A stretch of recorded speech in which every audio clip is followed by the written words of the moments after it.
नमस्कार, royal Marathi YouTube चॅनलमध्ये आपल्या सर्वांचं स्वागत आहे। आज आपण बघणार आहोत की बांधकाम कामगारासाठी नवीन रजिस्ट्रेशन कसं केलं जातं। सगळी प्रोसेस या व्हिडिओच्या माध्यमातून आपण समजून घेण्याचा प्रयत्न करूया। A to Z माहिती बघा, व्हिडिओ स्किप करू नका। व्हिडिओ आवडला तर चॅनलला लाईक सबस्क्राईब जरूर करा। तर सर्वप्रथम गुगलवर आल्याच्या नंतरला बांधकाम कामगारी सर्च करा। सर्च केल्याच्या नंतरला जी पहिली वेबसाईट आहे त्या वेबसाईटला क्लिक करा। त्याच्यानंतरला ते हिरव्या रंगामध्ये जे ऑप्शन दाखवत आहे तिथं क्लिक केल्याच्या नंतरला या ठिकाणी तुमचा जो जिल्हा असेल जिल्हा निवडून घ्या। याच्यानंतरला तुम्हाला टाकायचं तुमचं आधार कार्ड। तर या ठिकाणी आपला आधार नंबर हा टाकून घेणं आणि खाली बघा मोबाईल नंबर दाखवत आहे। ओके, तर या ठिकाणी हे दोन प्रोसेस तुम्हाला सर्वप्रथम लागेल। त्याच्यानंतरला मोबाईल नंबर टाकल्याच्या नंतरला तुमच्या मोबाईलवर एक OTP सुद्धा या ठिकाणी पाठवला जाणार आहे। तर चला तर प्रोसेस वगैरे कशी करायची तर आपण बघत आहोत। प्रोसेस टू या फॉर्मवरती क्लिक करायचं। क्लिक केल्याच्या नंतरला या ठिकाणी तुम्हाला जे तुमचं नाव आहे सर्वप्रथम ते नाव या ठिकाणी टाकून घ्या। नाव टाकल्याच्या नंतरला या ठिकाणी तुमचं वडिलांचं नाव टाकून घ्या। वडिलांचं नाव टाकल्याच्या नंतरला तुमचं विचारण सरनेम, तर या ठिकाणी जे तुमचं सरनेम आहे ते टाकून घ्या। त्याच्यानंतरला मेल फिमेल हा ऑप्शन आहे, त्याच्यानंतर मेल फिमेल निवडा। त्याच्यानंतरला तुमचं लग्न वगैरे व्हायला तर मॅरिड किंवा अनमॅरिड या ठिकाणी टाकलेलं आहे ते निवडल्याच्या नंतरला या ठिकाणी टाकायचे तुम्हाला तुमची जन्मतारीख। तर या ठिकाणी तुमची जन्मतारीख जी असेल आधार कार्डवरती ती ह्या ठिकाणी निवडून या व्यवस्थितरित्या या ठिकाणी जन्मतारीख टाका। त्याच्यानंतरला तुमचा कास्ट वगैरे विचारले कास्ट टाका। कास्टच्या नंतरला या ठिकाणी तुमचा घर क्रमांक टाका। त्याच्यानंतरला जो रस्ता आहे ओके तो रस्ता त्या ह्या ठिकाणी जागा किंवा त्याच्यानंतरला तुमचं विलेज यानी की गाव कोणतं आहे तर या ठिकाणी तुमचं गाव निवडून घ्या। त्याच्यानंतरला विचारून तुमचं सिटी जसं की शहर तर या ठिकाणी तुमचं तालुका किंवा शहर टाकून घ्या। त्याच्यानंतरला विचारून तुमचं घर कोणत्या एखाद्या स्थानिक मंदिराजवळ किंवा शाळेजवळ असेल तर ते टाकून घ्या। त्याच्यानंतरला तुम्हाला विचारून तुमचा जालना टाकल्याच्या नंतरला या ठिकाणी तालुका निवडून घ्या। तर या ठिकाणी तालुका निवडल्याच्या नंतरला जे तुमचं पोस्ट वगैरे असेल तर या ठिकाणी पोस्ट टाकून घ्या। त्याच्यानंतरला सर्वात इम्पॉर्टंट आणि बांधकाम कामगाराचं या सगळ्या डिटेल वगैरे व्यवस्थित भरल्या तर ते एक वेळेस बघून घ्या। त्याच्यानंतरला ह्या ठिकाणी बघा खाली ऑप्शन दिलं आहे बांधकाम कामगारामध्ये जर तुमच्या मुलांना कधी ॲड करायचं असेल जसं की स्कॉलरशिप दिली जाते। फर्स्ट इयरला 20,000 का 25,000 रुपये स्कॉलरशिप दिली जाते। तर जे बांधकाम कामगाराच्या माध्यमातून जे मुलं असेल त्यांचं या ठिकाणी आधार कार्ड आणि मोबाईल आधार कार्ड आणि जन्मतारीख हे व्यवस्थितरित्या शिक्षण काय हे सगळं व्यवस्थितरित्या या ठिकाणी भरून घ्यायचे। त्याच्यानंतरला सर्वप्रथम तुम्हाला तुमचे पहिले नाव टाकायचे मुलांचे, त्याच्यानंतरला सरनेम टाकायचं, त्याच्यानंतरला वडिलांचं नाव ठीक आहे। त्या मुलांचं किंवा पतीचं जे पण तुम्हाला या ठिकाणी जे व्यक्ती ॲड करायचे त्या व्यक्तीचं या ठिकाणी जन्मतारीख टाकून घ्या। ओके, व्यवस्थितरित्या हे डिटेल भरा कारण की तुम्हाला स्कॉलरशिपसाठी ऑनलाईन अप्लाय करायचं असेल तर या ठिकाणी तुम्हाला ज्यावेळेस नाव असेल त्यावेळेसच तुम्ही स्कॉलरशिपसाठी या ठिकाणी पात्र असू शकता। ओके, तर या ठिकाणी आपण सगळे डिटेल वगैरे भरले।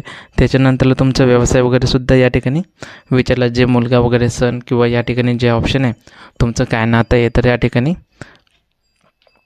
सिलेक्ट करा। त्याच्यानंतरला या ठिकाणी व्यवसायामध्ये तुम्ही जे शेतकरी तर या ठिकाणी मजुरी टाकून घ्यायचं आणि मुलांचं शिक्षण ओके हे ऑप्शन त्या ठिकाणी कॉलममध्ये टाकून घ्या। ओके, जसं की तुमचं शिक्षण वगैरे काय ग्रॅज्युएट वगैरे जे असेल ते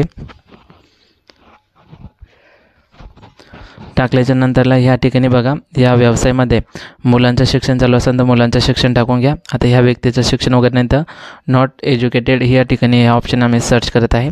ओके, तुमचं जे फर्स्ट इयर वगैरे सेकंड इयर जे होत असेल ते या ठिकाणी आणि ह्या ठिकाणी नॉमिनली जे असेल किंवा वारसदार ते ऑप्शनवरती तुम्ही क्लिक करायचे। ओके, आणि त्याच्यानंतरला खाली यायचं आहे। तर खाली बघा हे व्यवस्थितरित्या तुम्ही टाकून घेतल्याने ते बघून घ्या। त्याच्यानंतरला ह्या ठिकाणी ऑल टाईप ऑफ हेल्पर हे ऑप्शनवरती तुम्ही बांधकाम कामगारसाठी करू शकता किंवा जे तुमचं व्यवसाय आहे त्या ऑप्शनवरती तुम्ही क्लिक करू शकता। ओके, तर या ठिकाणी ऑल हे ऑप्शन आम्ही सिलेक्ट केलं। त्याच्यानंतरला जे कॉन्ट्रॅक्टदार कोण आहे कॉन्ट्रॅक्टदार किंवा तर या ठिकाणी ग्रामसेवक हे ऑप्शन सिलेक्ट करा। त्याच्यानंतरला जे जावक दिनांक ओके जावक दिनांक या ठिकाणी जो असेल तुमच्या फॉर्मवरती तर या ठिकाणी फॉर्मवर जावक दिनांक टाकून घ्या। जसं की तुम्ही ग्रामसेवककडून ते कामगारांचे सही शिक्के कधी आणले तर या ठिकाणी ते दिनांक दाखवली जाते त्या ठिकाणी दिनांक टाकून घ्या। त्याच्यानंतरला विचारलेला जावक क्रमांक, एक जावक क्रमांक असतो जे ग्रामसेवक तुम्हाला लिहून देतो तुमच्या फॉर्मवरती, तो जावक क्रमांक या ठिकाणी टाकून घ्या। त्याच्यानंतरला ह्या ठिकाणी गावाचं नाव टाकून घ्या। त्याच्यानंतरला ह्या ठिकाणी तुम्हाला तुमचा जिल्हा टाकून घ्यायचा आहे। ओके, जिल्हा टाकल्याच्या नंतरला ह्या ठिकाणी तुमचा तालुका टाकून घ्यायचा आहे। या ठिकाणी तालुका टाकल्याच्या नंतरला या ठिकाणी बघू शकता तुमचं एक सगळे डिटेल वगैरे व्यवस्थितरित्या आहे का नाही एक वेळ चेक करून घ्या, कारण की फॉर्म परत भरता येत नाही। ओके, त्याच्यात सगळे व्यवस्थितरित्या जन्मतारीख, आधार, नाव वगैरे सगळं जे पण डिटेल आहे, मुलांचे नाव वगैरे टाकले की नाही स्कॉलरशिपच्या मध्ये, मग कारण की नाव टाकलं त्यावेळेस तुम्हाला स्कॉलरशिप दिली जाते। ठीक आहे, तर आपण ह्या ठिकाणी व्यवस्थितरित्या बघितलं, सगळी डिटेल आपली व्यवस्थित आहे।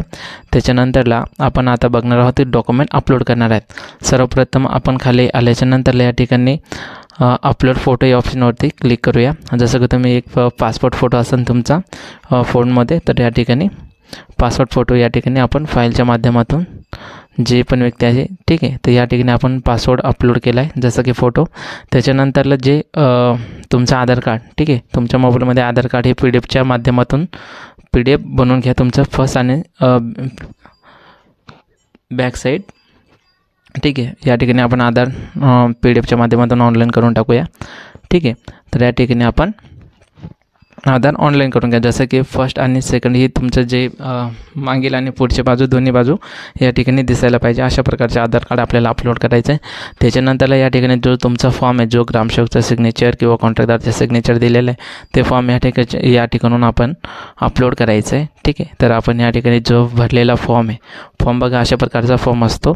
ठीक आहे, त्याच्यावर तुमचा फोटो वगैरे, तर या ठिकाणी आपण फॉर्म वगैरे अपलोड केला आहे। परत एक वेळेस आपण जे डिटेल बाकी असेल तर ह्या ठिकाणी व्यवस्थितरित्या बघून घ्या, कारण की आपल्या कुटुंबाची माहिती ही खूप इम्पॉर्टंट आहे, कारण की तुम्हाला मुलांची स्कॉलरशिप भरायची असेल तर नाव चुकलं तर व्यवस्थितरित्या भरता येणार नाही, त्यासाठी व्यवस्थितरित्या अर्ज बघून घ्या आणि छोट्याच्या बॉक्सवरती क्लिक करा आणि सबमिट किंवा नेक्स्ट या ऑप्शनवरती क्लिक करा।